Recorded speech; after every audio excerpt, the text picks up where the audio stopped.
आज के कहानी का नाम है माँ का बड़ा दिल। एक पति पत्नी के जोड़ों को दो बच्चे हुए, दोनों ही बेटे। माँ बाप ने इन दोनों ही बच्चों को खूब प्यार से पाला पोसा, पढ़ाया लिखाया, बड़ा किया और इस काबिल बनाया कि यह अच्छी नौकरी कर सके, समाज में अच्छा जीवन व्यतीत कर सके।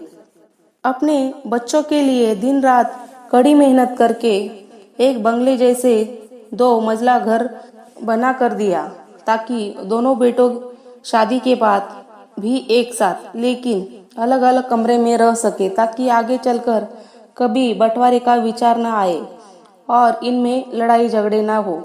दोनों बेटों को अच्छी नौकरियां लग गई, दोनों की शादी हो गई। बड़ा बेटा जो घर के पहले माले पर रहता था, उसको एक बच्चा भी हुआ।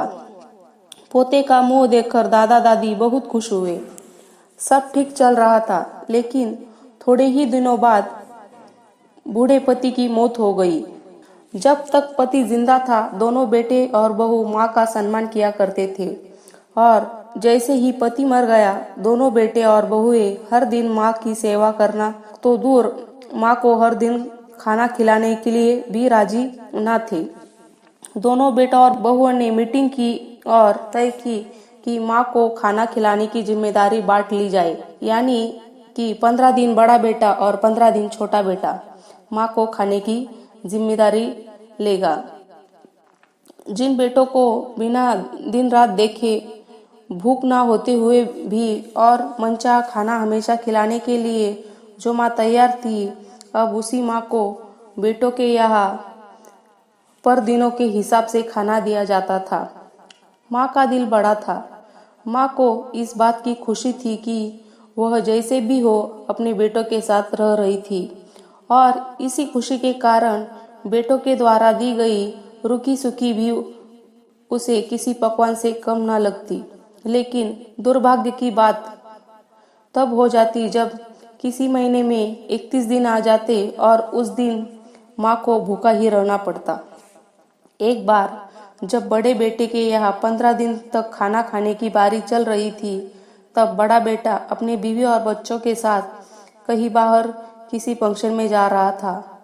बड़े बहू ने माँ से कहा, माँ जी, आज खाना नहीं बनाया, हम बाहर जा रहे हैं, वही खाएंगे, आप अपने लिए कुछ पका लेना और खा लेना। बूढ़ी माँ ने कहा, लेकिन बेटा, मुझे तो गैस चलाना नहीं आता। बहू ने कहा, तो फिर ऐसा कीजिए कि पास वाले मंदिर में भंडारा लगता है, आप वहीं पर जाकर खा लीजिए, तो आपको गैस चलाने की जरूरत नहीं पड़ेगी। पास में ही खड़ा बेटा और पोता यह सब सुन रहे थे, लेकिन कोई कुछ न बोला। बूढ़ी माँ को भूखा ही छोड़ बेटा और बहू फंक्शन में निकल गए। माँ को थोड़ा दुख तो हुआ, लेकिन फिर अपने आप को यह सोचकर मना लिया, ठीक है, तो कभी कभी बहू को भी घर के काम से आराम मिलना चाहिए, और भगवान का भंडारा खाने का सौभाग्य किस्मत वालों को ही मिलता है। माँ खुशी खुशी मंदिर में जाकर भंडारा खा आई। कुछ दिन ऐसे ही बीत गए। एक दिन बड़े बेटे की छुट्टी थी। बेटा, बहू और उनका बच्चा अपने घर में साथ में समय बिता रहे थे। माँ बाप छोटे बच्चे को पूछ रहे थे कि वह बड़ा होकर क्या बनना चाहता है और क्या करना चाहता है। छोटे बच्चे ने बड़े ही सरल भाव में माँ बाप को उत्तर देते हुए कहा, वह बड़ा होकर वकील बनना चाहता है। उसकी इच्छा है इस घर से भी बड़ा एक घर लेने की है, लेकिन वह घर मंदिर के पास होना चाहिए। माँ बाप ने पूछा, घर के पास मंदिर क्यों होना चाहिए? तब बच्चा माँ बाप से कहता है कि घर के पास मंदिर इसलिए होना चाहिए ताकि जब मैं बड़ा होकर किसी फंक्शन में बाहर जाऊं तो आप दोनों को ज्यादा तकलीफ ना हो। मंदिर नजदीक रहेगा तो आपको ज्यादा दूर जाकर भंडारा नहीं खाना पड़ेगा। मासूम बच्चे का ऐसा जवाब सुनकर दोनों ही के पैरों तले की जमीन खिसक गई। उन्हें अपनी गलतियों का एहसास अब जाकर हुआ था, जो उनके 5 साल के बेटे ने पहले ही कर दिया था। दोस्तों, दुनिया के हर माँ बाप यह सोचकर अपने बच्चों को बड़ा करते हैं कि वह उनके बुढ़ापे की लाठी बनेंगे, ना कि वह लाठी बनकर उसके ही पीठ पर बरसेंगे। कर्म का चक्र निरंतर घूमता है।